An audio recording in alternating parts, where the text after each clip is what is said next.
Então, boa noite para todos. Boa noite, pessoal do EAD. Vamos começar, então, Começar não, na verdade, né? Vamos continuar com aquela parte da teoria lá do direito constitucional, até mesmo para a gente poder trabalhar com algumas questões. Gente, controle de constitucionalidade. Chove na prova do OAB. Chove em concurso público. Chove em qualquer lugar. Tá? Então, é uma das matérias mais importantes do direito constitucional, esse tema de controle de constitucionalidade. É muito provável que vocês tenham uma questão de controle de constitucionalidade na prova. Até mesmo porque isso não só sempre cai, mas é o foco hoje, né, do direito constitucional. Por mais que a gente tenha impeachment de presidente, por mais que a gente tenha processos administrativos, CPI, né, coisa que a gente até já trabalhou aqui, o controle de constitucionalidade, ele, sem dúvida nenhuma, se você tem dificuldade de direito constitucional, isso aqui você tem que saber. Não tem jeito. Porque, querendo ou não, já há algumas questões, né? No mínimo uma, claro, porque provavelmente a prova da OAB não vai ficar repetindo temas, mas uma questãozinha na prova de controle de constitucionalidade sempre cai e a gente tem que tomar muito cuidado. Tá certo? Vamos lá. Quando a gente fala sobre o controle de constitucionalidade, o primeiro ponto que a gente tem que imaginar é a aplicação de um princípio, e esse princípio parece, né, até meio óbvio, princípio da supremacia da Constituição. Significa, então, que quando a gente estudou as formas, né, da Constituição, nós vimos que a nossa Constituição é uma Constituição rígida. E significa, então, que para a alteração do seu texto constitucional, existe um processo legislativo especial, diferenciado das outras leis, né? Então, por haver essa necessidade de um procedimento especial, e aí a gente até discutiu que, não sei se estão lembrados da aula que alguns autores ainda defendem, né, a tese de que a nossa Constituição ela é super rígida, até mesmo por causa das alterações de cláusulas pétreas, né, e por aí vai. Mas nós temos hoje que a nossa Constituição ela é rígida e, por então, haver uma necessidade de um procedimento especial para a alteração de suas normas, através do que nós conhecemos como emenda constitucional, através disso, nós temos uma rigidez. E ao termos essa rigidez, nós temos uma supremacia. Ou seja, o controle de constitucionalidade ele se dá por uma Constituição escrita, e aí por isso que eu falei para vocês, né, que a nossa Constituição hoje ela é considerada legal, estão lembrados? Tendo em vista que nós não temos mais todos os termos considerados de forma constitucional, por causa do artigo 5º, parágrafo 2º e 3º, porque nós já temos leis que entraram em vigência no Brasil com mais de 3/5 do Congresso Nacional, e que não estão na Constituição, não é isso? Mas se a gente ignorar o fato que a nossa Constituição ela é escrita e rígida, a gente joga fora todos esses anos de controle de constitucionalidade. Então, por isso ainda temos essas considerações. E aí, por causa disso, nós temos também que qualquer legislação, qualquer lei, ela necessariamente ela tem que ser, ela tem que observar os textos constitucionais, para que então ela tenha vigência e a aplicação correta, principalmente pelo Poder Judiciário. E por causa disso, o nosso Poder Judiciário ele realiza controles de constitucionalidade. É muito interessante aquela discussão que nós tivemos, salvo engano foi até na aula de Direito Administrativo, quando eu falei para vocês sobre o TCU, que o TCU então fazia um controle de constitucionalidade. Você lembra quando eu falei para vocês sobre a licitação, né, de sociedade de economia mista, sobre empresa pública, né, e tal, e tal. E aí a súmula 347 do STF de 1960, o Supremo fala que ela não está mais em vigência, né, vigorando, tendo em vista, caiu em desuso, tendo em vista que há 18 anos nós temos o controle de constitucionalidade pelo Poder Judiciário. E essa súmula de 1960 não era assim na época, né? Então acabou que deu essa confusão toda, essa lava-jato, isso tudo aí, para esse tipo de decisões liminares que o STF dava. Mas hoje não. Hoje o nosso controle de constitucionalidade, a gente tem que ter muito cuidado. O controle de constitucionalidade, ele não é feito de uma forma lato sensu, ele não é feito apenas pelo Poder Judiciário. Ok? Nós temos alguns tipos de controle de constitucionalidade, mas existe sim a possibilidade de que um legislativo, um executivo e o judiciário realizem o controle de constitucionalidade. Então, por mais que hoje nós temos a possibilidade do Poder Judiciário realizar o controle de constitucionalidade concentrado, nós temos a situação do controle de constitucionalidade difuso, e aí a gente vai ter que ver essas duas diferenças. Isso pega muito na prova da ordem e principalmente tenta levar o aluno a crer nas questões que aparecem na prova da ordem, que é só o Poder Judiciário que pode realizar o controle de constitucionalidade. E essa afirmativa não é verdadeira. Até mesmo porque a gente já vai começar a ver que existe o controle do presidente da República. Primeiro slide a gente já vê isso, né?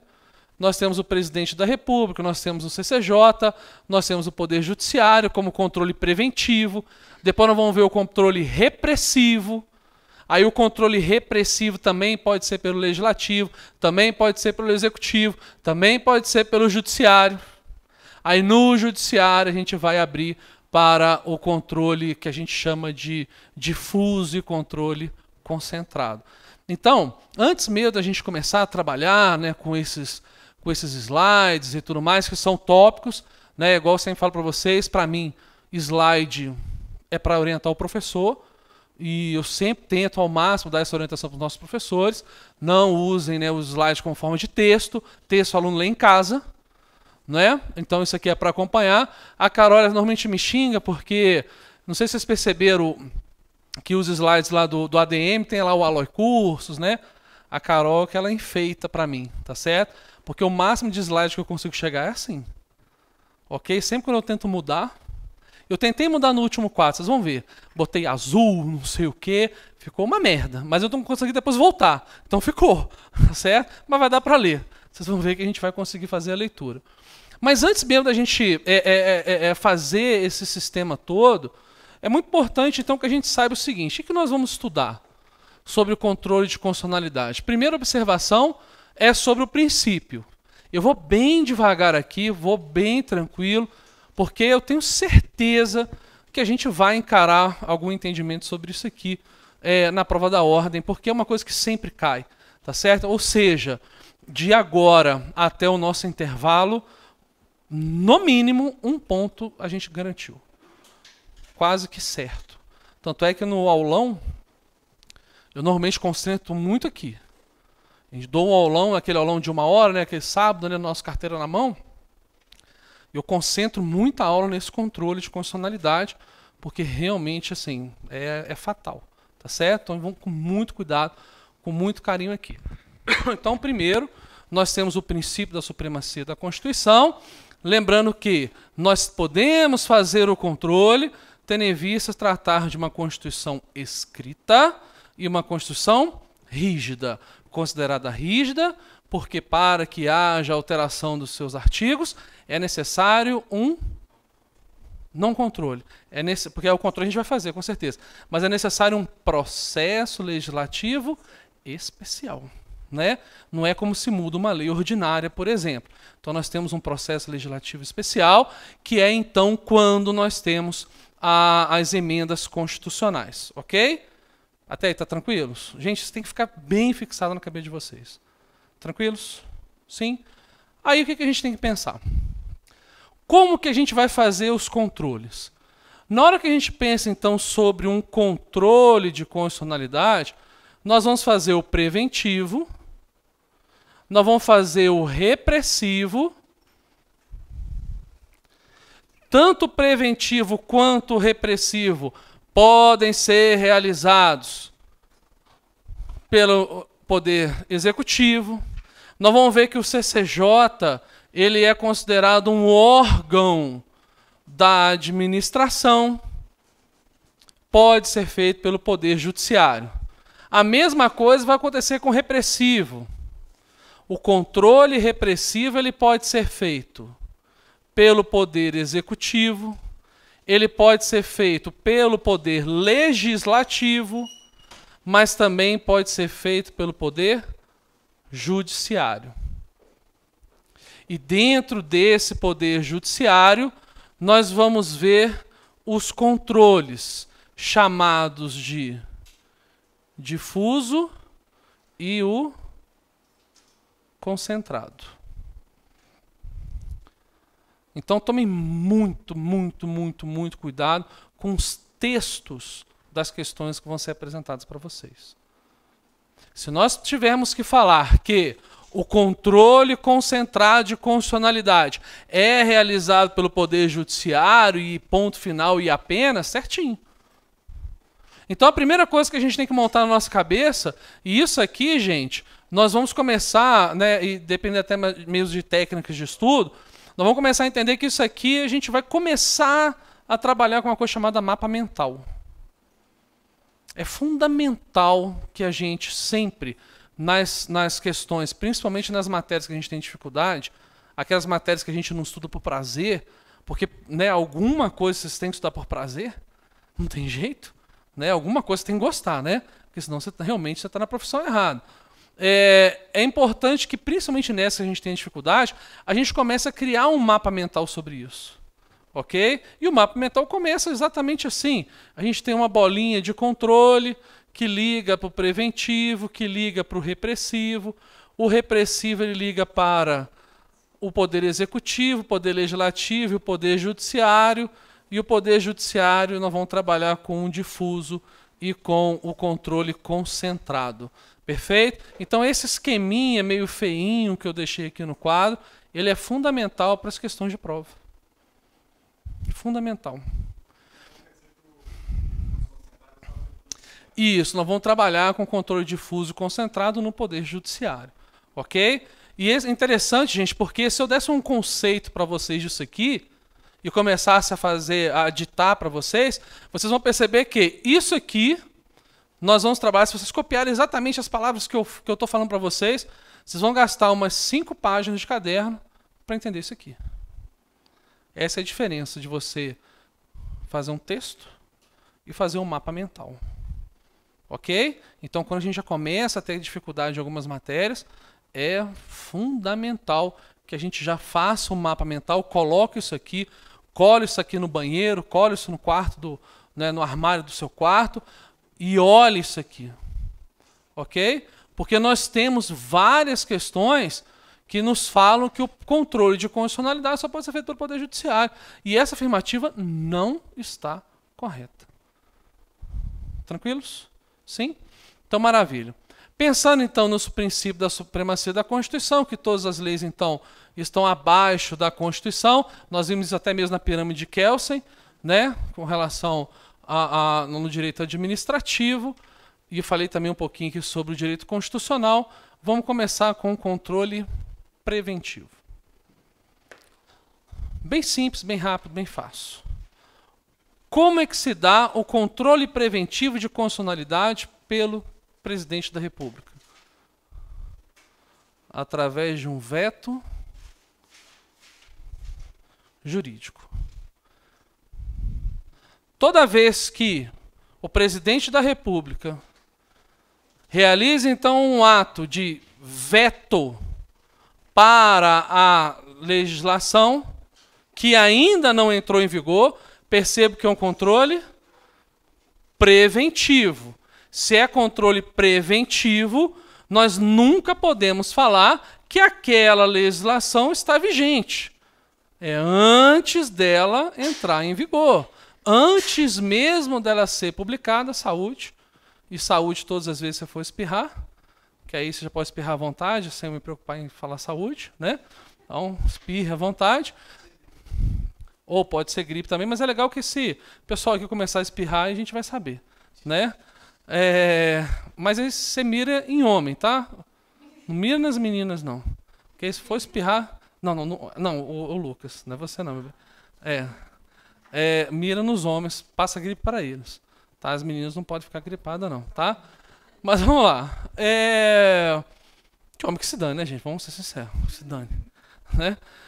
Mas, gente, às vezes a gente está fazendo a questão de prova e o aluno erra uma questão que às vezes é só uma interpretação, né? Controle preventivo. Então, se a prova fala, por exemplo, de um veto do presidente da República, ou seja, era o momento dele sancionar uma lei e ao invés de sancionar, o que ele faz? Veta. Veta com qual fundamento? Por isso que chama veto jurídico. Porque o veto, obviamente, vai ser fundamentado. E esse veto jurídico, ele vai ter, então, como fundamento o quê? Que aquela lei não observa determinado preceito constitucional. E ao não observar preceito constitucional, ele veta e essa lei não entra em vigor. Por isso é chamado controle preventivo. O controle preventivo, então, é feito antes daquela lei entrar em vigor. Tranquilos? Tá fácil? O controle pode ser também pelo CCJ, Comissão de Constituição e Justiça, e uma coisa que é interessante. No STF, isso está rolando, mas isso vai ficar pacificado. Ele entende o seguinte: o CCJ ele não pode realizar controles concentrados de constitucionalidades. Por quê? Por que ele só pode realizar controles preventivos? Porque o STF considera o CCJ como órgão da administração. E como órgão da administração, ele não tem competência para realizar o controle de constitucionalidade, seja ele difuso, seja ele concentrado.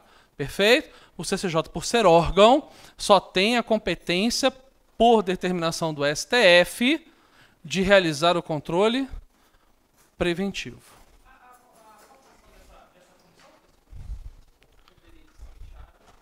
Posso.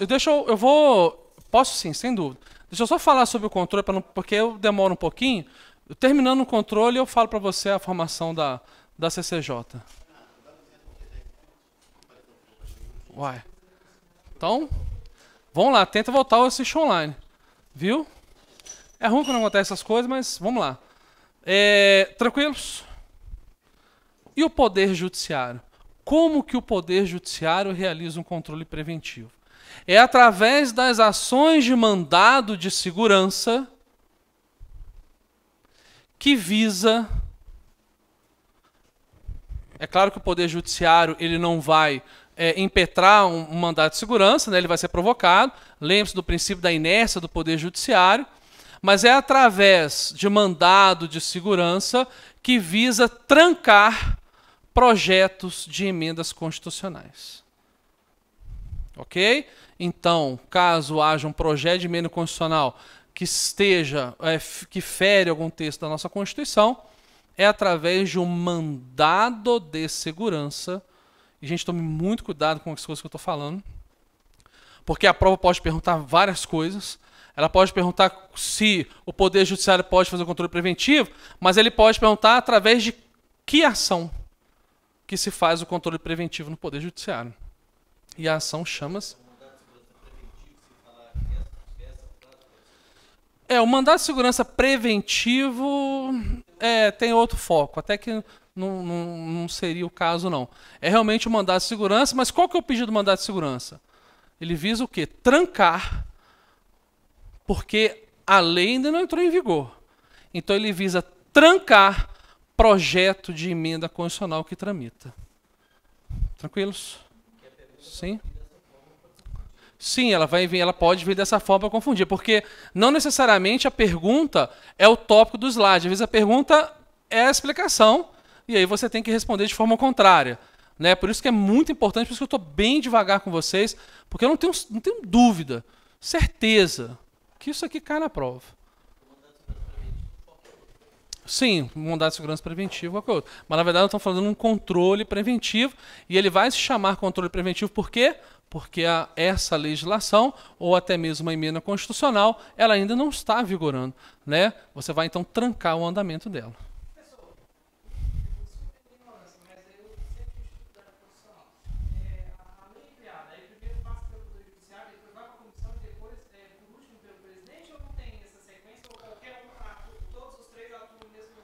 Não. Você tem um projeto de lei. O projeto de lei ele vai tramitar vai acabar tramitando no Congresso Nacional. Perfeito? Aí esse projeto de lei vai para o Executivo fazer a sanção ou o veto. Se sancionar, sancionou, beleza. Se não sancionar, ou seja, se vetar, volta para o Congresso. Aí o Congresso pode fazer o quê? Anular o veto. Ele pode anular o veto e a lei entra em vigor da mesma forma. Então, nesse momento, o Poder Judiciário não faz nada. O Poder Judiciário ele vai ter que ser provocado através de um mandado de segurança. Aí o Poder Judiciário dá uma ordem, porque mandado de segurança é expedição de ordem, ok? Porque é mandado, né? O Poder Judiciário expede a ordem para o trancamento dos trâmites do projeto de lei. Ou da emenda constitucional, no caso, porque aqui é no caso de emenda constitucional. Então, na verdade, o Poder Judiciário, ele se provocado, ele dá a ordem para o trancamento desse andamento. Se não for provocado, o Poder Judiciário não vai atuar numa publicação ou na sanção de uma lei.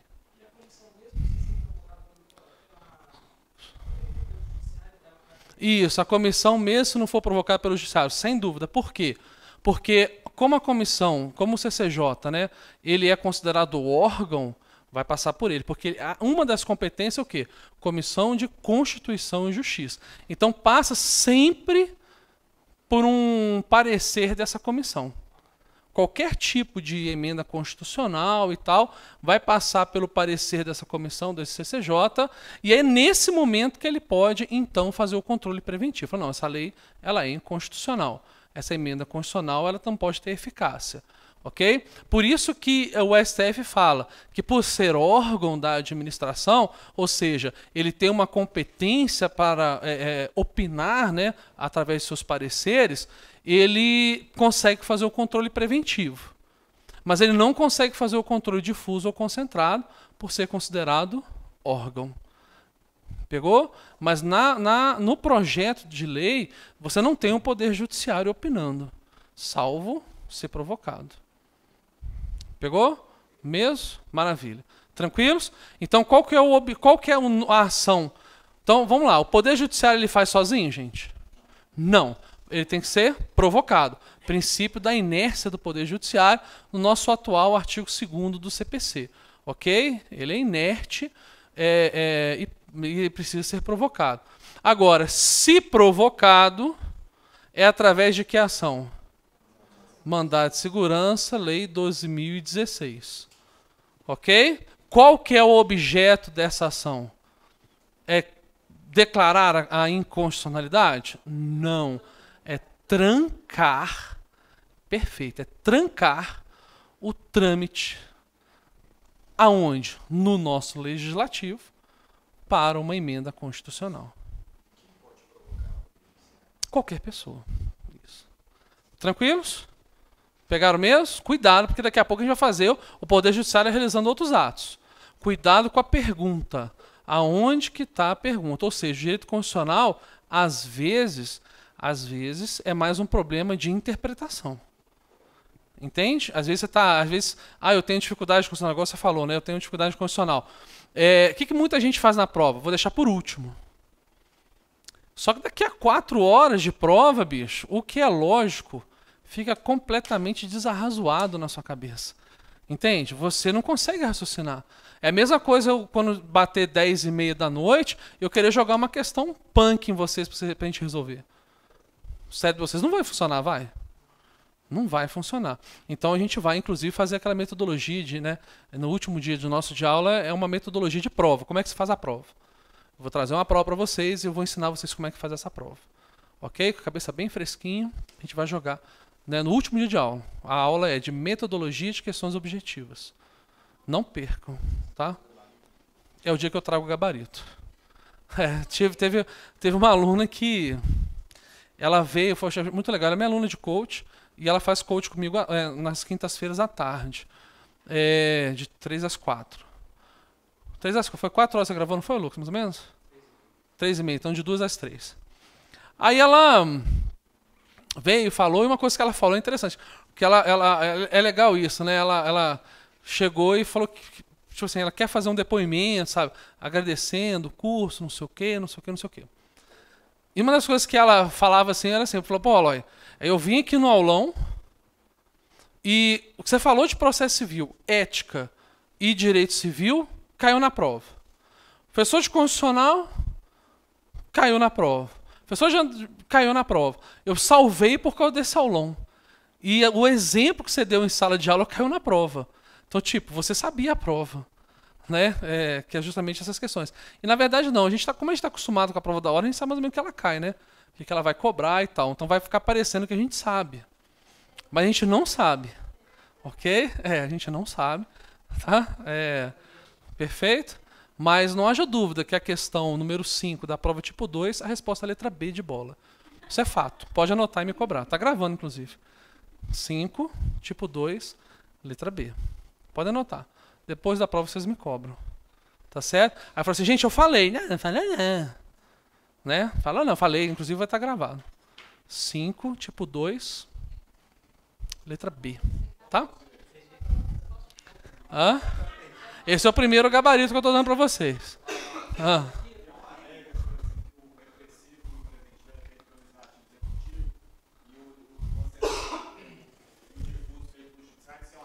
Não. Sabe por quê? A pergunta do aluno foi que o preventivo e o repressivo era pelo Poder Legislativo e o difuso concentrado seria pelo Poder Judiciário.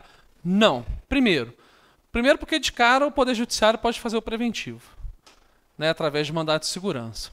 Segundo, que o controle concentrado e o controle difuso, ele é uma espécie do gênero repressivo. Então, na hora que eu faço o controle repressivo ele pode ser pelo executivo, pode ser pelo legislativo e pode ser pelo judiciário.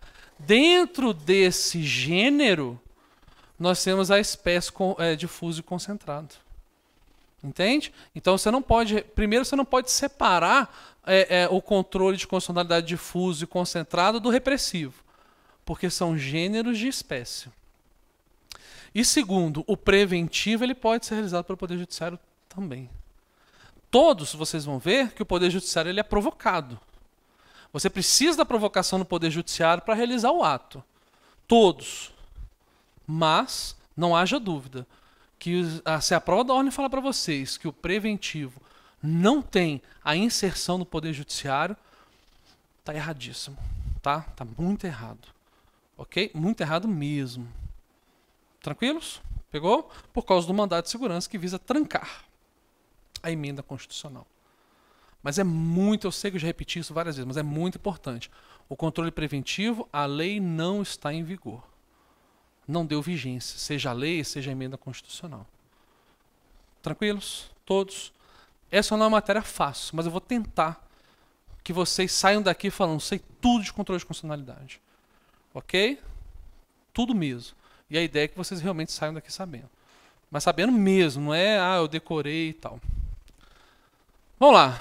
Aí, feito o controle preventivo, nós temos um controle chamado repressivo.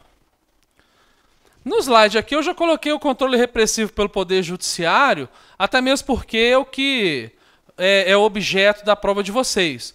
Mas não haja dúvida que eu vou falar sobre os outros primeiro. Não haja dúvida que eu vou falar sobre o executivo e o legislativo. Ok? Não haja dúvida que eu vou fazer isso com vocês. Tá? Então vamos lá. Como é que funciona o controle repressivo? Se é repressivo, é diferente de preventivo. Ou seja, já está em vigor? Já. Agora sim. Já está em vigor. Não passou pelo veto, né, presidencial. Ou não passou não, desculpa. Passou pelo veto presidencial, foi publicado. Nós temos então a vigência daquela norma. E mesmo que a norma esteja vigente, é possível que seja feito um controle. Mas se a norma já está vigente, o controle tem que ser chamado de controle repressivo. E esse controle repressivo, como nós falamos há poucos minutos atrás, ele pode ser tanto pelo Poder Executivo, quanto pelo Poder Legislativo, quanto pelo Poder Judiciário. Ok? Como o mais rápido é o executivo e o legislativo, porque realmente é pouca coisa que tem para falar, e o que é cobrado é o judiciário, mas eu não vou me dar o luxo de falar para vocês, gente, o que é cobrado mais é o judiciário, então vamos deixar para lá. O legislativo, não vou fazer isso com vocês, de jeito nenhum. Ok? Não podemos? Então vamos lá. Controle repressivo pelo poder executivo.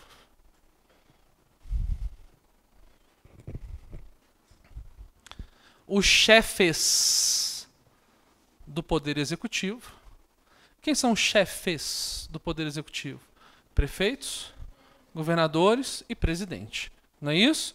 Então, os chefes do poder executivo determinam a não aplicação da lei em âmbito administrativo. Os chefes do poder executivo determinam ou impedem que aquela lei... Deixa eu fazer a frase, né? Porque senão vai confundir vocês, né? Deixa eu voltar na frase anterior, né? Se eu lembrar, porque eu não decoro aula, não, tá certo? Mas, de qualquer forma, vai ser igual. Os chefes do poder executivo, eles impedem a aplicação daquela lei em âmbito administrativo. Isso é um controle repressivo. Mas existe também um controle repressivo do nosso legislativo.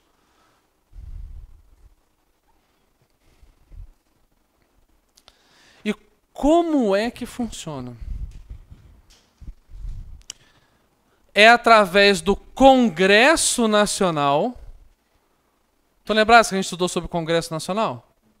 Então mesmo? Até a Constituição dele, né? Presidente, vice. Né? É o Congresso Nacional que, através de um decreto legislativo,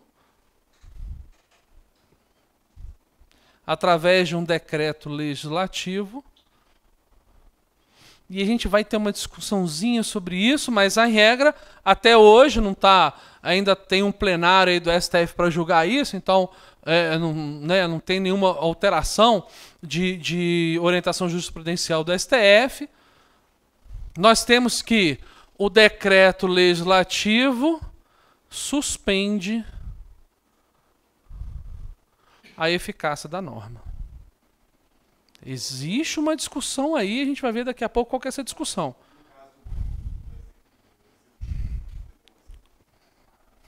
Uhum. Aí a gente tem que pensar o seguinte, olha, como é que é feito pelo executivo? Tem que tomar muito cuidado. Vou aproveitar essa sua pergunta e vou explicar um negocinho para vocês. Com muito cuidado, nós temos que lembrar o seguinte. No direito administrativo, que nós estudamos, o ato administrativo realizado pelo chefe do Poder Executivo é através de decreto. E qualquer outro chefe que não seja do Poder Executivo não realiza ato administrativo por decreto. Então não confundam decreto com decreto legislativo. Decreto legislativo não é ato administrativo do Congresso Nacional. Decreto legislativo não é ato administrativo do Poder Legislativo. Porque se qualquer chefe de outro, que não seja do Poder Executivo, realizar um ato administrativo, ele faz por onde? Resolução ou portaria. Estão lembrados? Então a primeira coisa que a gente tem que pensar é, esse decreto legislativo não é um ato administrativo. Porque se o Poder Legislativo quiser realizar um ato administrativo, pelo seu chefe, ele faz através de resolução ou portaria. Então não é um ato, não confundam, não são sinônimos. Ok? Já o presidente da República, por realizar o ato administrativo por meio de decreto, ele então realiza a não aplicação no âmbito da administração pública. Perfeito? Qual chefe? Qualquer um. Prefeitos, governadores ou presidente da República. Então, uma coisa que é muito importante para vocês não caírem em pegadinha de prova é: o controle repressivo só pode ser feito pelo presidente da República? Não. Chefes. Ou chefes.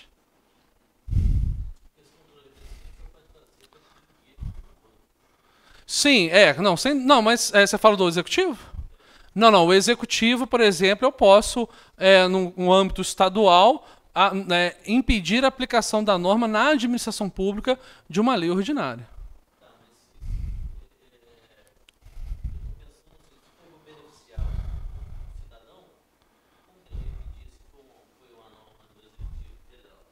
Não, mas aí que tá, porque é no âmbito da administração pública.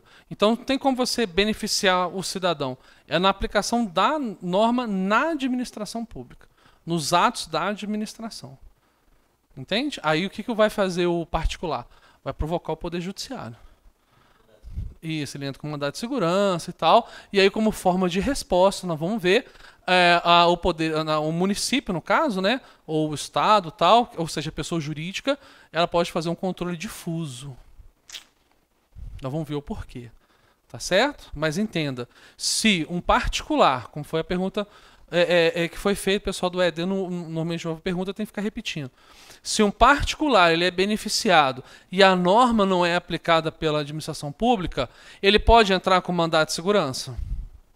Pode ou não pode? Pode, não foi feito controle ainda. Foi feito controle repressivo pelo executivo, não é isso? Aí, veja, o objeto dessa ação é a inconstitucionalidade da lei? Ou é o ato da administração pública? É o ato. Não é isso? Ou seja, vou repetir porque isso é fundamental. O objeto da ação é a lei sendo declarada inconstitucional? Não. Perfeito.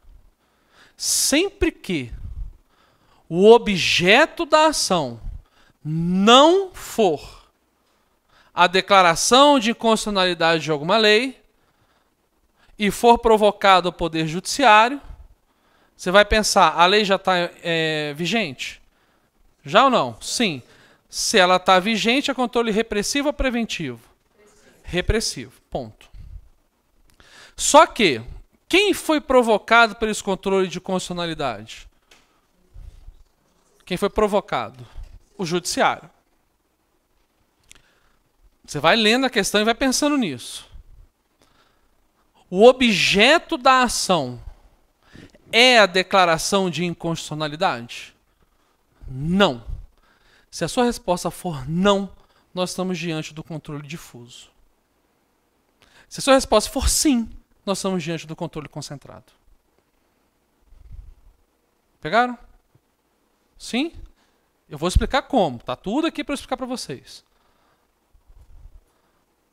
E na verdade isso aqui é até mais para vocês, que provavelmente eu vou pulando algumas coisas. Mas imagine, se o objeto da ação não for a declaração de inconstitucionalidade de uma lei, mas ela for utilizada como forma de defesa. Perceberam a diferença? Sim ou não, gente? Porque isso é fundamental. Sim mesmo. Se ela, então, não for o objeto, mas utilizada, por exemplo, como forma de defesa, nós estamos diante de um controle. Vai lá, coordenadora. Difuso. Mas se a lei for o objeto, o controle é concentrado.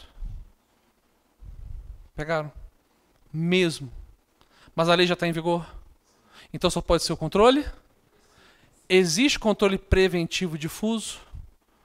Não. Não. Por quê? Porque você tem uma ação no qual o objeto é X. E em sua defesa, você suscita a constitucionalidade de uma lei. E aí então nós estamos num controle difuso. Por quê? Porque o objeto da ação ele é X. Ok? Você está continuando, mas com forma de defesa. O meu objeto da ação é X, é uma reparação de danos, é uma responsabilidade civil do Estado, fundamentando numa norma. Aí eu entro com a ação contra, sei lá, o município. Estou dando exemplos, tá? Eu entro com a ação contra o município. Por exemplo, hoje, na parte da manhã, um desembargador, eu até falei que eu ia falar para vocês, para a gente agradecer a ele e tal, mas ele não quis dizer, não quer que eu fale o nome dele.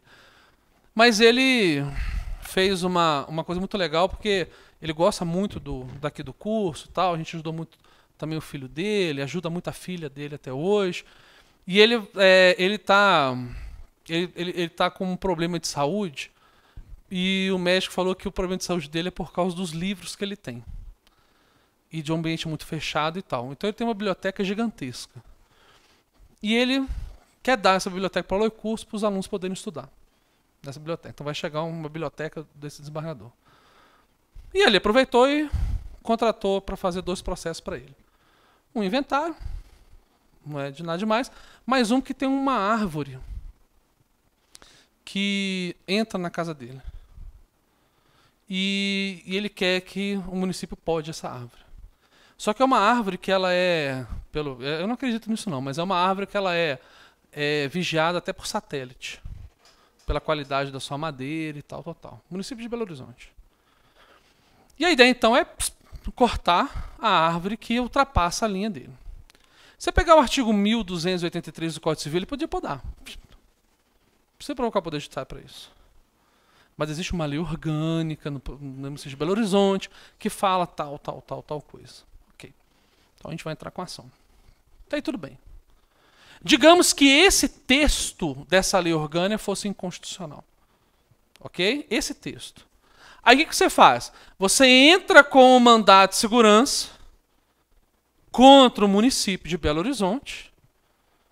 Com qual objeto da ação? A poda da árvore.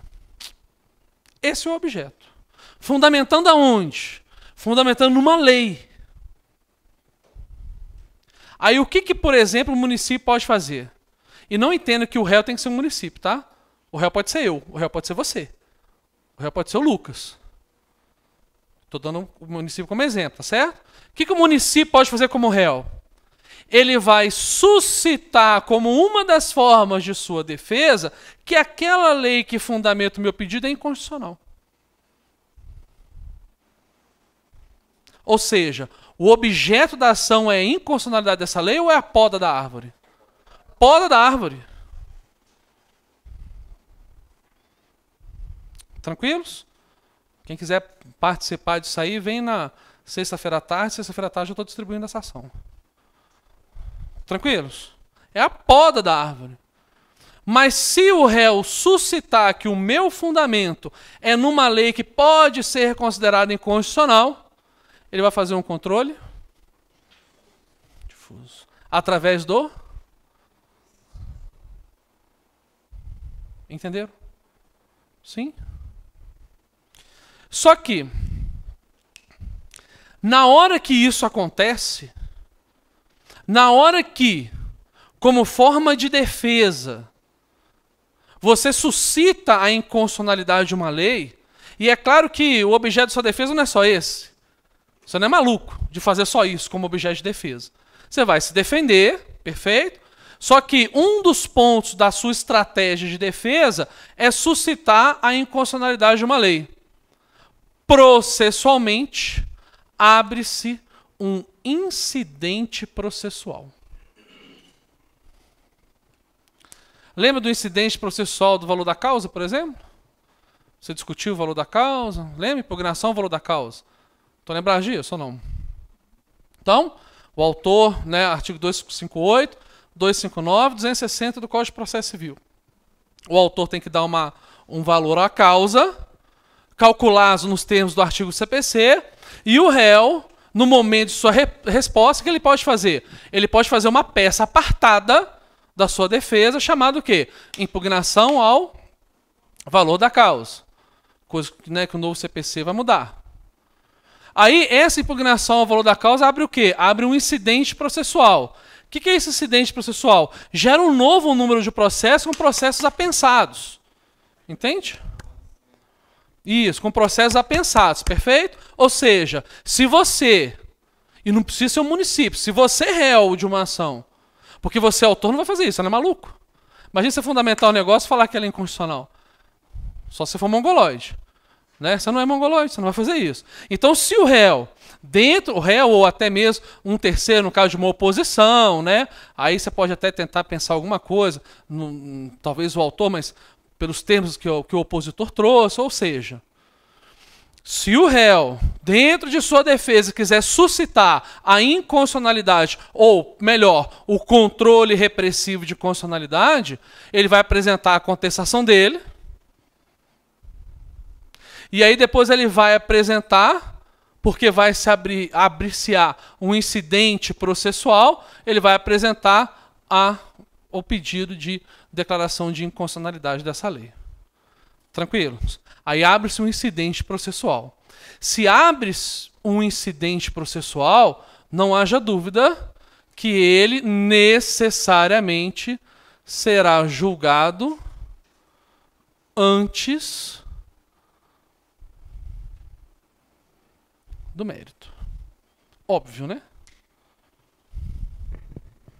Tranquilos?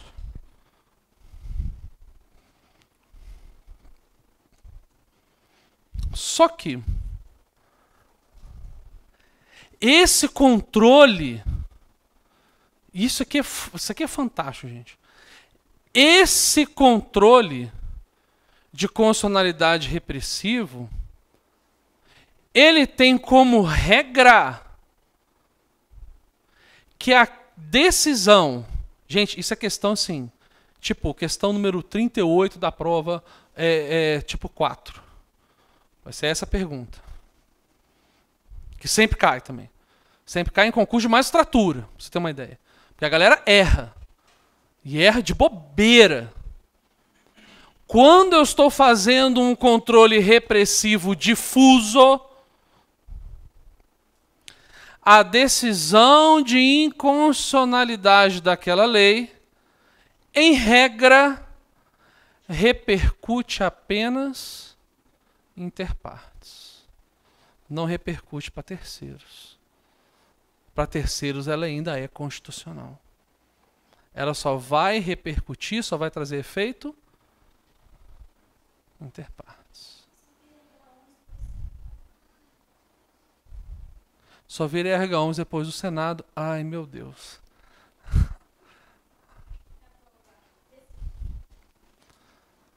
Mas, vocês entenderam por enquanto? Então, em tratando-se de controle repressivo difuso, a decisão do processo incidental que declara a lei inconstitucional, em regra, só faz efeitos inter partes. Tranquilos? Todos, por enquanto?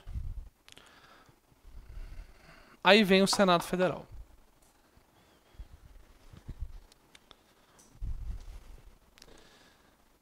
Quando se declara uma inconstitucionalidade, o STF, ele é que deve informar ao Senado Federal que foi declarada a inconstitucionalidade de determinada lei.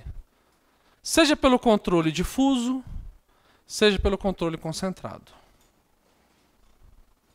Então o STF, ele informa para o Senado sobre a inconstitucionalidade declarada de uma lei, independente do tipo de controle de constitucionalidade. Aí o que acontece? Qual que é a regra constitucional? A regra é que o Senado Federal ele vai determinar a suspensão da execução da lei.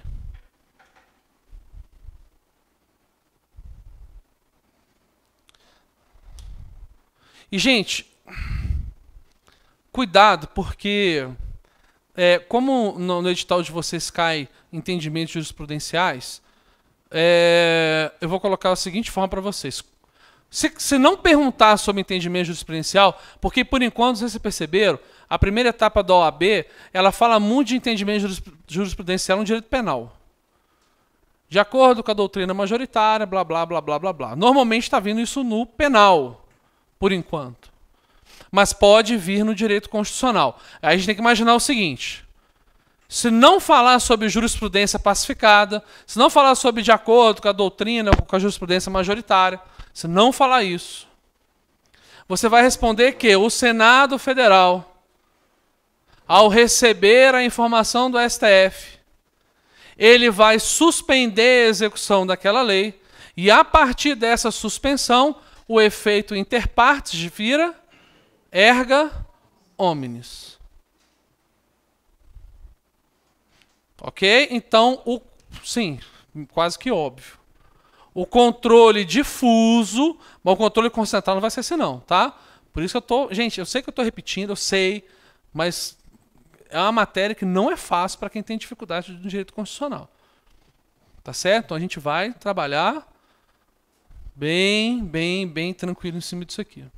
Então nós temos que o Senado Federal, ele vai então suspender a execução da lei e, a partir da suspensão, ela torna-se erga omnes.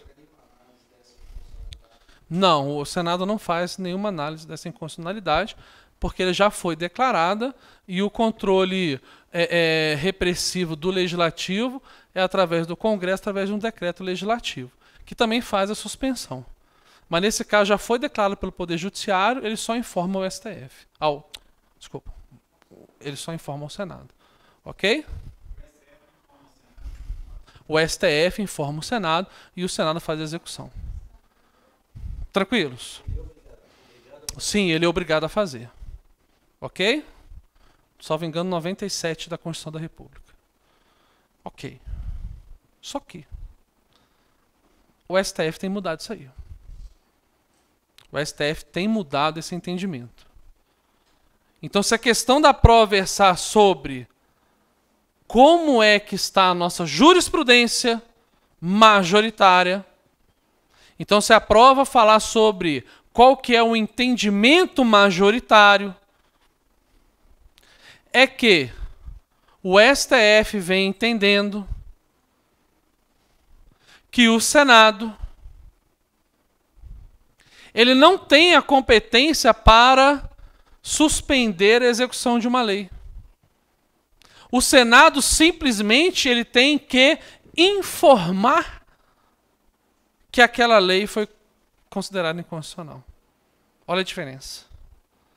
O STF tem entendido que o Senado não tem a competência para suspender a execução de uma lei. O que ele deve fazer é apenas informar que aquela lei foi considerada inconstitucional. O Executivo não. O Executivo não faz esse tipo de... Ele não está dentro desse processo. Okay? O Executivo só faz o controle repressivo quando ele impede que aquela lei seja aplicada no âmbito da administração. O Executivo, dentro da administração. Ok? Seja ela desconcentrada, seja ela descentralizada. Seja pelos seus órgãos ou pelas suas PJs. Pegou? É isso que ele faz. Pegou? Na verdade, sim, pelo entendimento majoritário, o STF ele simplesmente fala assim, ó, já, a lei a execução da lei está suspensa, ela é declarada inconstitucional, Senado, informe. Aí, quando o Senado informa, aplica-se o erga omnes. Enquanto o Senado não informar, também não se aplica, não. Ainda continua o ato do Senado sendo sine qua non para que o controle repressivo difuso seja com efeito erga omnes. Enquanto o Senado não se manifesta, ele é apenas inter partes. Gente, isso é uma questão dificílima de prova. Tanto é que isso é uma questão que normalmente cai em questão de magistratura. Mas já caiu na OAB? Já. Perfeito? Não é uma questão fácil. Por enquanto pode estar fácil, né? Está no slide, tem uns tópicozinhos. Mas a questão da prova da ordem ela é contextualizada, estão lembrados? Então ela vai trazer um texto para vocês. E aí vocês vão ter que interpretar esse texto e aplicar essas normas. Então, ou seja, não é fácil. Pegaram, principalmente, né, para uma quarta-feira à noite, né? Tá ótimo isso aqui, não tá? Perfeito, né, não? Maravilha. Agora, posso pagar essa bagunça que eu fiz?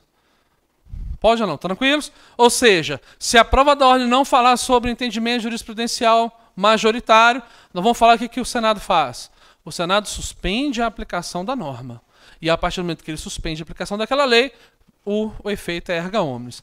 Mas pela decisão, pela situação majoritária, o entendimento majoritário do STF, o Senado simplesmente informa. Mas, de qualquer forma, para que tenha o efeito erga omnes, é necessário a manifestação do Senado. Do Senado. Se tivesse escrito Congresso, está errado. Senado é a prova da ordem. Coloca Congresso para vocês. Tem muita... É muito fácil pegar um monte de questão aqui e complicar a vida de vocês. E a minha e a coisa de qualquer pessoa. Porque, igual eu falei, depois de 4 horas de prova, gente, nem eu que estou dando aula para vocês, às vezes sou capaz de acertar a prova inteira. Entende? Por isso que a gente vai limpar essa prova primeiro. Ok? Todos tranquilos? Ok. Gente, pessoal do EAD, pessoal, já ouvi também você falando também, a gente vai planejar, não está certo, mas nós estamos planejando também no sábado, antes da prova, um aulão, né, o Carteira na Mão, a gente faz aqui na unidade de Belo Horizonte, mas nós também provavelmente vamos fazer numa unidade Betim e Contagem, tá certo? Provavelmente vai ter 3. Então, se alguém for de Contagem, alguém for de Betim, mas o certo são 2 aulões, são 2 turmas aqui em Belo Horizonte, tá? Mas nós estamos tentando amanhã, eu vou tentar fechar, até mesmo por causa de professores, na verdade a dificuldade é professor, não é nem ter nas unidades que já tem os alunos para atender lá, a gente deve fazer Betim e Contagem, ok? Então, vamos lá, posso continuar? Eu sei que essa matéria é mais chatinha, eu sei que tá meio paradona a aula. Oi? Não, eu vou falar, eu só quero apagar primeiro. Vamos lá. Só que o nosso poder judiciário, em 99% das ações, é um poder judiciário modulado. Por que é um poder judiciário modulado? Como é que é feito, como é que é constituído o Tribunal de Justiça? Ele não é constituído por câmaras? Gente, vocês estão dormindo, sim ou não? Vamos lá, vamos acordar. Todo mundo animado, feliz, né? Controle de constitucionalidade.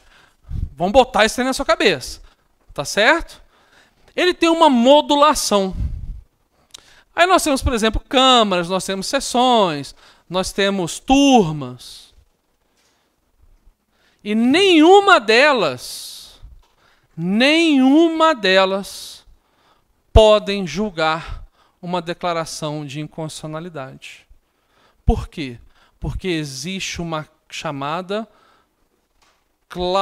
essa aqui que é o artigo 97 da Constituição. Cláusula de reserva de plenário. Nenhuma Câmara, nenhuma turma, nada que é modulado do Poder Judiciário poderá julgar um controle de constitucionalidade. E quando a gente pega um processo, gente, olha só. Vamos lá. Gente, isso aqui é fundamental. Vamos pegar, né, e focar, tá certo? Vamos focar nisso aqui. É fundamental. O direito constitucional assusta às vezes a galera, né? Você vê até pelo número de alunos, né? Processo civil, ética, né? Chega constitucional. A galera já fica com medo. Preste atenção. O nosso processo, nós podemos ter um processo de conhecimento, nós podemos ter um processo de execução, ainda temos o processo cautelar, podemos ter um processo de cumprimento de sentença, nós podemos ter um procedimento sumário, o procedimento ordinário, procedimento especial de jurisdição voluntária. Estão lembrados? no processo civil? Então nós temos processo de conhecimento, execução, procedimento sumário, ordinário, especial, jurisdição voluntária. Em qualquer tipo de processo. Em qualquer tipo de processo. E em qualquer tribunal poderá ser suscitado o controle difuso de constitucionalidade. Ok? Em qualquer procedimento, em qualquer tipo de ação, pode ser, e em qualquer tribunal, pode ser suscitado o controle difuso de constitucionalidade. E o processo vai ficar suspenso, porque vai ser um incidente processual. Qualquer tribunal, em qualquer processo, em qualquer procedimento, são competentes para julgar um controle difuso. Vou concentrar, você vai ver que a maioria é STF. Ok? Só que, até aí pegou? Aonde nós estamos? Para vocês participarem, abram, por favor, o artigo 480 do Código de Processo Civil. Aí a gente participa, dá aquela acordadinha, né? Vamos embora. Botar o negócio, né? Pessoal do EAD 480 do CPC. Vamos lá.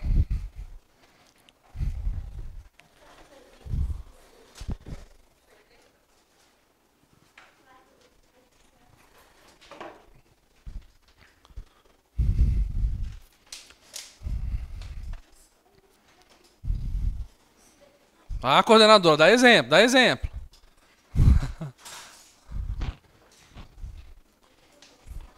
Quem mandou ser coordenador, né? Agora não tem. Eu não, quem elegeu foi a galera aí. Leram? Sim ou não? Ok. Só que daqui a pouco a gente precisa ler mais um artigo. Leram mesmo? Todo mundo leu? Sim? Ok. Só que, digamos que o meu processo, por exemplo, que o meu processo esteja na 4ª Câmara Civil do Tribunal de Justiça do Estado de Minas Gerais. A 4ª Câmara é uma modulação no TJ, gente? Respondam que sim, por favor. É ou não é? É uma modulação do TJ. Esta 4ª Câmara pode julgar a inconstitucionalidade? Não. Por quê? Porque existe um princípio chamado cláusula de reserva de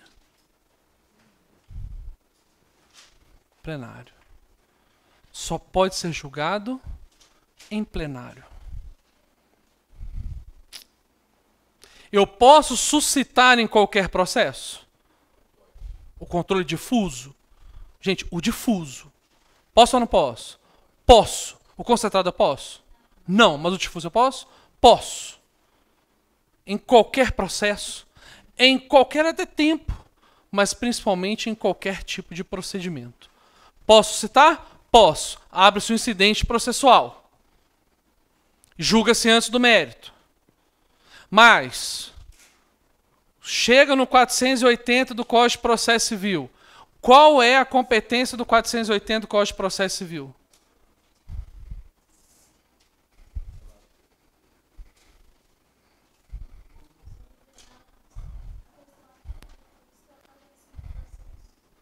Vamos lá. Leiam mais alto, por favor.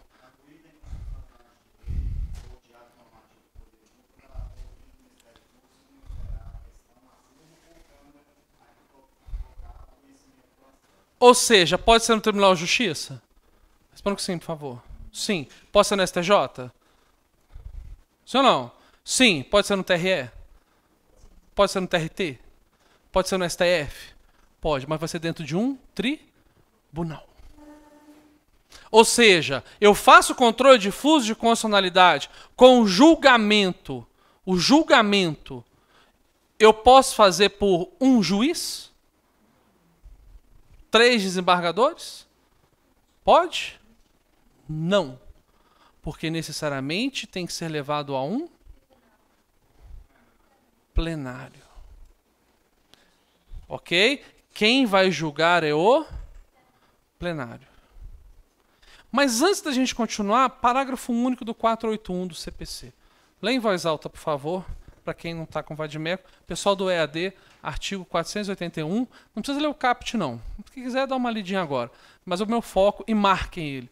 Marquem o parágrafo único. Sublinhem, pintem, põem bolinha, coraçãozinho, perfume. É o que vocês quiserem. O que fala o parágrafo único? Os órgãos fracionários dos tribunais não submeterão ao plenário ou ao órgão especial a arguição de inconstitucionalidade quando já houver pronunciamento destes ou do plenário do Supremo Tribunal Federal sobre a questão. Ou seja, o parágrafo único do 481 do CPC é a exceção da regra do plenário que eu acabei de falar para vocês. E o que cai, gente? Regra ou exceção? Pintem, põem bolinha, passa perfume, marquem o parágrafo único do 481 do CPC. Porque qual que é a regra? Eu sou desembargador da 4ª Câmara Civil do Tribunal de Justiça do Estado de Minas Gerais. Eu, relator de um processo, eu posso julgar a inconstitucionalidade de uma lei? Regra, posso ou não? Não, eu preciso jogar onde?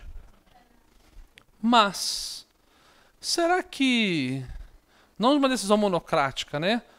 Mas será que a minha Câmara pode julgar com uma exceção? Não súmula vinculante. A súmula vinculante a gente vai trabalhar com uma reclamação constitucional, é o artigo 103A. Isso, tem um efeito vinculante, mas a gente vai ver que o efeito vinculante é mais do controle concentrado. Tá? A reclamação constitucional, o artigo 103A da Constituição, é a ação proposta no STF quando algum órgão do Poder Judiciário não vai em desacordo a uma súmula vinculante. É diferente. Não seria uma tal jurisprudência. Veja, vamos ler de novo para a gente pegar. Qual que é a exceção? Vamos lá, lê de novo, por favor. Vai. Os órgãos fracionários. Quem são os órgãos fracionários? Câmaras, turmas, tá certo? Eu coloquei até que eles são modulados, mas dá no mesmo, né, gente? Vai. Dos tribunais submeterão ao plenário. Não submeterão ao plenário, ou seja, exceção a essa regra. Quando? Ou ao órgão especial a arguição de inconstitucionalidade quando já houver pronunciamento destes ou do plenário do Supremo Tribunal Federal sobre a questão. Quando já houver um pronunciamento, não necessariamente uma súmula. Pegou? Cuidado, tá? Mas sim, eu entendi que seria uma espécie dentro de um gênero, né? Mas não fica só na espécie. Tranquilos? Ou seja, não precisa ser uma súmula, é um pronunciamento por quem? Pelo STJ? STF. A prova pode botar um STJ? Ah, é pegadinha. O STJ é o STF, gente? Não, então não é pegadinha. Sentiram? Sim? Mas a regra é o quê? Se a prova não falar que já houve um pronunciamento pelo Supremo Tribunal Federal, você vai falar que aquele órgão modular, que o código chama de fracionário, ele pode julgar um incidente de controle difuso? Não, se não houve. Se não houver pronunciamento, ele pode? Não, mas se houver, ele pode? Pode. Sim? Aí vem o STF. Quando que o controle difuso ele vai ter uma decisão erga omnes? A partir do momento que o Senado faz o quê? Suspende a execução da lei, né? É isso que é a norma e tal. Okay. Aí a regra é o seguinte: declara-se a inconstitucionalidade da lei. A inconstitucionalidade da lei é declarada com... E aí vocês pensam o seguinte: essa inconstitucionalidade é declarada com que tipo de efeito? Ex tunc ou ex nunc? Ex nunc não retroage. E ex tunc retroage. Qual que vocês acham? Ok. Aí a regra é o seguinte: a regra é ex tunc. É a regra. Retroage. Regra. Por que regra? Porque nas ações que são julgadas pelo STF, de competência do STF, o STF ele poderá decidir se aquela lei vai ter efeito ex tunc ou ela vai ter efeito ex nunc. Aquela lei não, desculpa, né? Se aquela declaração de inconstitucionalidade vai ter efeito ex tunc ou vai ter efeito ex nunc. E isso chama modulação temporal. E a prova só vai botar isso para vocês, a modulação temporal do STF. Modulação temporal. Ou seja, qual que vai ser o espaço de tempo que a lei vai retroagir? A partir da declaração de inconstitucionalidade ou desde sua origem? Isso é obrigatório vindo da decisão, desde que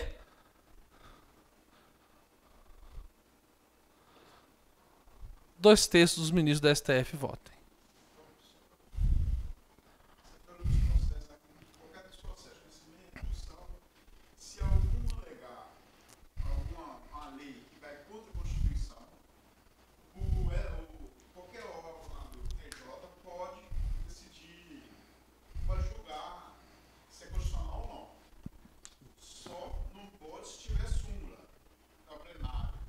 Isso. Daqui a pouco eu vou repetir para o pessoal do ED. Isso.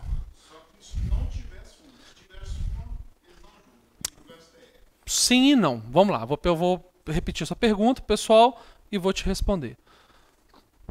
Em qualquer procedimento, em qualquer processo, eu posso fazer o controle repressivo difuso? Posso, na forma de uma defesa. Significa o quê? Que a ação tem objeto em constitucionalidade? Não, o objeto é outro. Eu vou declarar aquela lei que fundamenta a ação inconstitucional. Aí o que vai acontecer? Vai para o tribunal. Artigo 480 do Código de Processo Civil. Qual tribunal? Pode ser o Tribunal de Justiça, pode ser o TRT, pode ser o TRE, ok? Tranquilos? Pode ser o TRF. Vai para o tribunal. Quando chega no tribunal, o tribunal, pelo Código de Processo Civil, ele é fracionado. Eu falei modulado, mas dá no mesmo. Por câmaras e tal. Isso. Essas câmaras, em regra, podem julgar? Não. Somente o plenário. Com uma exceção. Aí a exceção não é súmula. Não, não é súmula. Não é súmula. Isso, se não tiver pronunciamento do STF. Ah, Lói, mas a súmula não é o pronunciamento? A súmula que não seja súmula vinculante é uma súmula de orientação. Então não haja dúvida que a súmula de orientação ela é um pronunciamento. Mas não necessariamente só por súmula. Entende? Às vezes você vai para a prova com a ideia que é súmula, e aí a prova da ordem fala que pacificou o entendimento jurisprudencial. Aí, como você está com súmula na cabeça, você vai marcar que está errado. A única coisa que está errada na sua frase é a palavra súmula. Que não está errado. Por isso que eu falei sim e não. Não vá com súmula na cabeça, vá com um pronunciamento do STF. Aí sua frase fica certa. Pegou? Essa pergunta pode ser feita de frente e verso, né? Pelo meio. Tranquilos?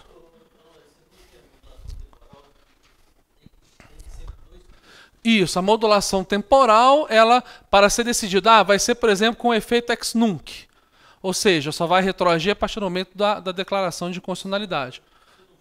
Se não for 2/3 é ex tunc.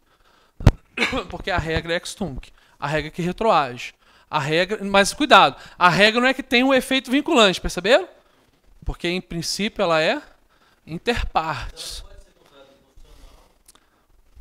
Ela pode ser Sim, ela pode ser considerada inconstitucional por meio de 2/3. O que 2/3 vai falar é se vai ser ex tunc ou ex nunc. É só uma modulação de tempo.